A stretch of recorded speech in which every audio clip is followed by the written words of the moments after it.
Welcome to the Deep Dive. We're the place where we take your sources, cut through all the noise, and really pull out the most important nuggets of knowledge and insight. That's right. Today, we're diving into, well, a really fascinating personal reflection. It's all about how we consume information online. Mm-hmm. And it tackles this often debated role of what our sources calling gatekeepers in shaping how we talk about things, shaping the discourse. Yeah, it's a provocative term, gatekeeper, in this context. It really is. So our source for this deep dive is this rich, quite introspective essay. It traces one person's intellectual journey through various conservative commentators. And it gives this really unique perspective on political media, how personal beliefs can evolve. It's quite a journey. Absolutely. So our mission today, we want to unpack this specific idea of gatekeeping, as the author defines it. Right, and understand the different viewpoints on its purpose. There's a particularly surprising one in there. Definitely. And explore what it all means for how you, listening, might engage with information, maybe with different movements online. Okay, let's get into it. Let's do it. So our author starts off with something I think a lot of people can relate to. Getting really deep into online commentary. Mm-hmm. They talk about regularly watching Alex Jones and InfoWars back in high school. Yeah, and even sticking with it for a while after Jones was, deplatformed from major social media sites. Right, until eventually they just stopped. And what's interesting there is the author notes it wasn't really a conscious break, like I'm stopping now. No, it was more of a natural fading out. The idea is once you've absorbed enough from someone, you kind of internalize it. Exactly. You internalize their perspective, their way of thinking. You get to a point where you don't really need their new stuff to know what they'd say about something. Huh. Like you've downloaded the framework. Yeah, it's like this deeper intellectual assimilation. Their lens becomes part of how you see things. Okay. So the author says they're thankful to Alex Jones for introducing what they call a unique hermeneutic. Which is basically just a specific way of interpreting things, a lens. Right, a specific lens. Mm-hmm. But ultimately, they found Jones's lens insufficient and unable to account for much. So they moved on. The journey continues. It does. This intellectual path then led them to other figures. They mentioned enjoying content from PJ Media. Okay. Specifically, finding Bill Whittle insightful. And apparently, it was Whittle who first flagged the Frankfurt School for the author. Ah, the Frankfurt School. That's a name that definitely comes up in certain political discussions. It does. Could you maybe give us a quick refresher on what that refers to? Sure. So the Frankfurt School isn't a building, it's a school of thought. Associated with German philosophers, social theorists, mostly 20th century, Institute for Social Research in Frankfurt. Okay. They developed what's known as critical theory. Now, the author here has a specific critique of PJ Media and Whittle. Right. They call PJ Media a partisan Republican group. Mm-hmm. And the source specifically says Whittle failed to acknowledge the ethnic background of the Frankfurt School's members. Interesting point. Or how their teachings in America mirrored their teachings in Germany, which resulted in their deportation. So the author felt Whittle was painting them as just misanthropes. People who hated humanity, basically. And ungrateful for being in America. Exactly. Which the author clearly sees as an incomplete or maybe even misleading picture. Yeah. It shows they're not just passively consuming, they're pushing back. Yeah, critically engaging. The author also mentions watching Ben Shapiro a lot at one point. Another big name. But they make a point of saying they never really got into the politics as entertainment vibe of commentators like, say, Crowder. Okay, so drawing a distinction there. Right. And this whole personal path, engaging, internalizing, critiquing, moving on, it sets us up perfectly for the main topic. The gatekeeper concept. Exactly. Now, this is where it gets really interesting, I think. The source gives this super specific definition of a gatekeeper. Okay, what is it? According to this essay, a gatekeeper is someone, a presenter, who will tell the truth up to a predefined position, but will refuse to go beyond that point and will discourage further research or examination. So it's not about lying necessarily. It's about setting a boundary, a ceiling on truth, like you said. Precisely. There's a line they won't cross, and they don't want you crossing it either. Okay, so if we unpack that a bit, the implication is the gatekeeper's job, maybe their main function, is to keep the conversation within certain bounds. Yeah, bounds considered safe and acceptable.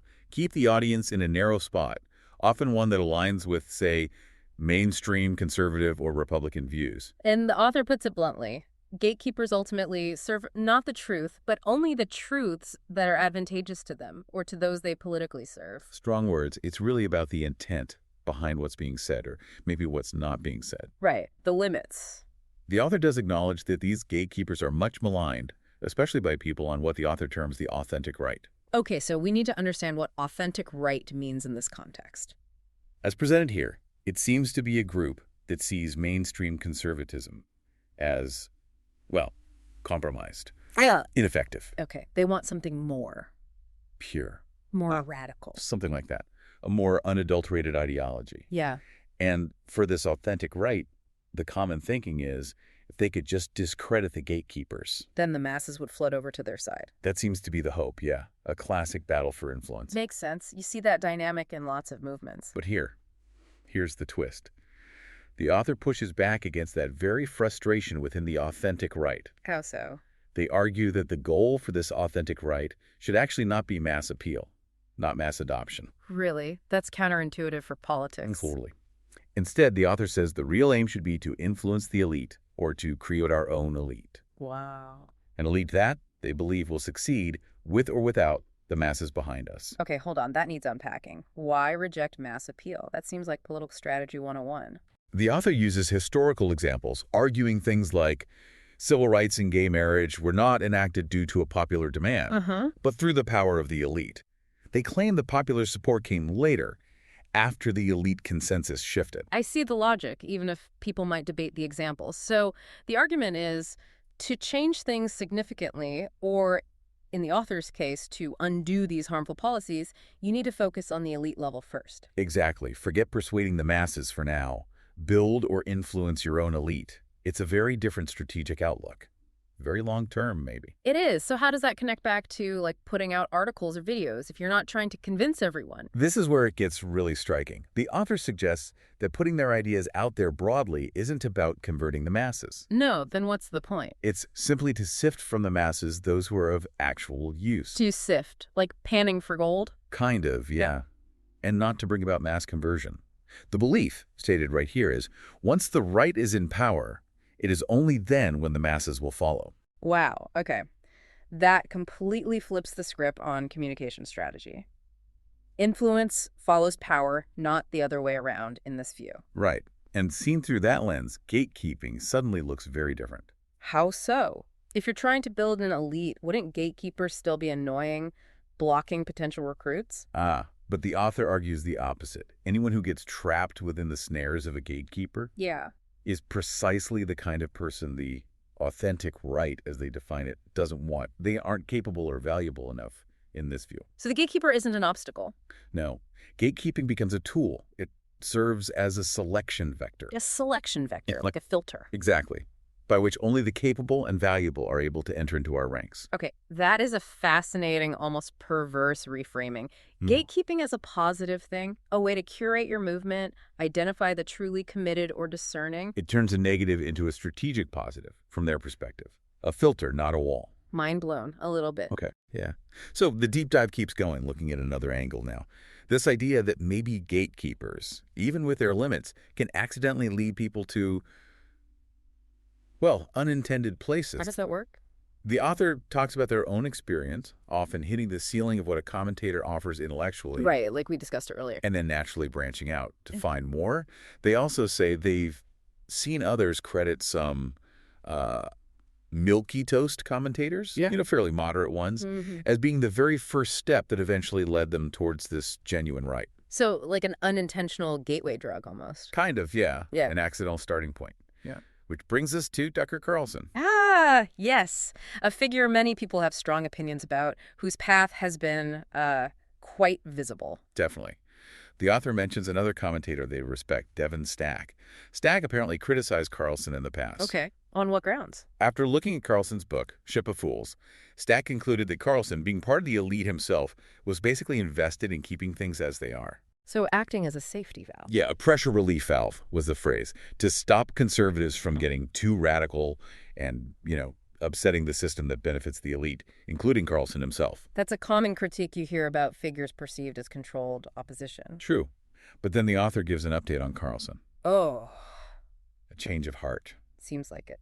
While they agreed with Stack's view of Carlson from, say, 2020 to 2022, Mm-hmm. they now say, watching Carlson's more recent videos, it's difficult to argue that Carlson is continuing to gatekeep.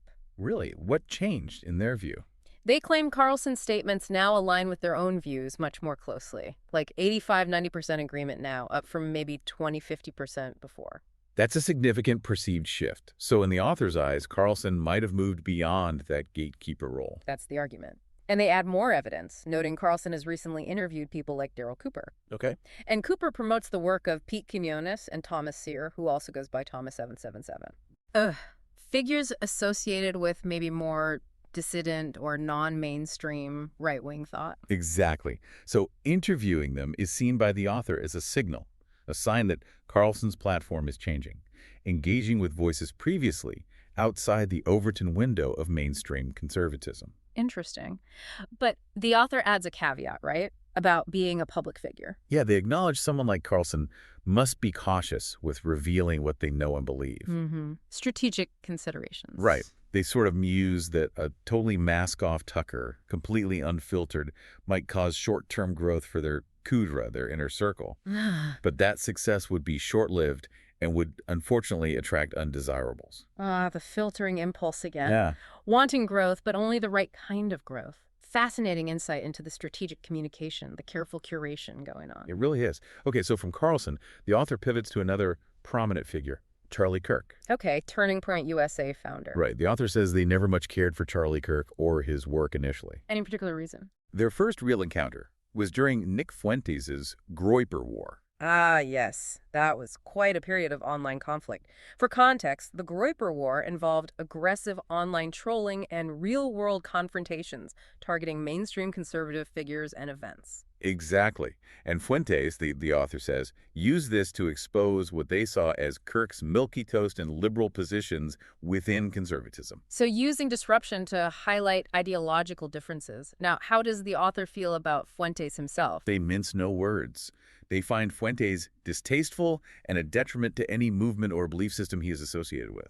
Very strong condemnation. And yes, there seems to be a but. But paradoxically, they thought Fuentes' actions against Kirk were actually beneficial. Beneficial how? Because, from the author's viewpoint, those disruptions demonstrated the abject state of mainstream conservatism, exposed its weaknesses, its compromises. I see. The methods were bad, but the outcome, in terms of revealing something about the mainstream, was seen as useful. That seems to be the take. The author's earlier view of Kirk was basically someone who stretched a high school, young Republican leadership role into a whole career.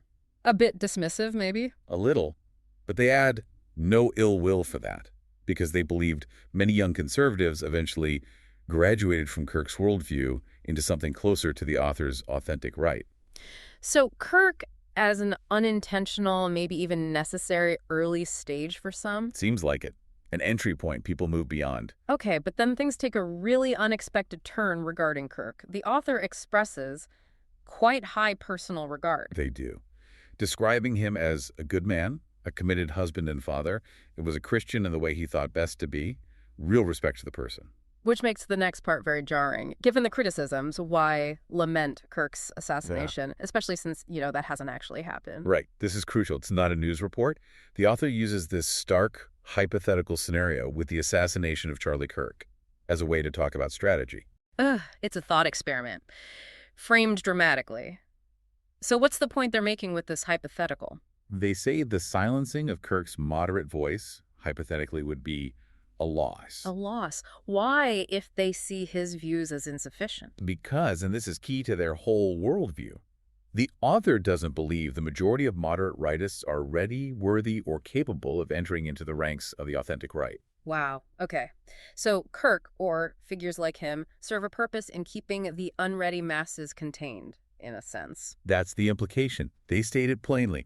The last thing we need is a big tent. They want exclusivity, not broad appeal. So the hypothetical loss of Kirk isn't about Kirk himself, but about losing a buffer, losing someone who manages the moderates they don't actually want yet. Exactly. It's pure strategic thinking, detached from the personal respect they also express. They end the section with a prayer for Kirk and his family, showing that distinction between ideological critique and personal sentiment. That's a very complex, maybe even cold strategic viewpoint. It is. And finally, the author turns the lens inward. Ask the question about themselves. Right. Am I a gatekeeper, given how critical they are of others? Yeah. As someone who produces material online, the question must be asked if I am a gatekeeper. It's a good moment of self-reflection. And the answer? It's nuanced. I would say that I am, but of a kind. Of a kind. How so? Their stated goal is to pursue truth. But they admit this pursuit has actually alienated many readers. Some might like certain articles but find others reprehensible. So their own strict adherence to their version of truth acts as a filter, perhaps unintentionally creating boundaries for their audience. Seems like it. It's not about mass appeal. It's about their specific path to truth. And if people fall away, so be it. It's a different kind of gatekeeping, maybe. And do they identify any specific areas they don't explore, any self-imposed limits? Yes. Yeah. Interestingly, they mentioned one area, mainly the occult and the use exploitation of the esoteric. They find it fascinating. The state it's the one subject I do not feel comfortable exploring. They even call it their potential blind side. Huh. So even someone focused on pursuing truth beyond typical gatekeepers acknowledges having their own boundaries, their own no-go zones. That adds another layer. It really does. Okay, so let's try to pull this all together. What does it all mean? Well, we've definitely dived deep into a very particular and I'd say challenging perspective on gatekeepers. Yeah, we trace this individual's intellectual path, absorbing ideas, moving past them. And seeing how this term gatekeeper gets redefined, even flipped into a positive selection vector. Right. That selection vector idea is probably the core takeaway here. I think what really stands out is just how complex the flow of information is within these specific ideological spaces. It's not just what is said. No, it's how it's presented, who's presenting it. And all the potential motivations behind it, both the ones stated out loud and the ones maybe kept quiet. The strategic element is undeniable here. It really highlights how dynamic this whole process of intellectual engagement online can be. It's not passive consumption. Not at all. We've seen how people navigate these figures, reinterpret their roles. It shows that seeking truth online, for some, is a very active, personal, and even strategic project. Absolutely. So maybe the final thought to leave you, our listener, with. Yeah. As you navigate the information landscape, as you listen to commentators, what does it mean for you when someone's views clearly evolve over time? Or maybe more subtly, when they seem to consciously choose not to explore certain topics, like our author admitted. Exactly. How do those choices, those evolutions, those maybe strategic silences end up shaping the bigger picture, the information world we all live in? Yeah, definitely something to mull over. How are the narratives you consume being filtered intentionally or unintentionally? Something to think about until our next deep dive.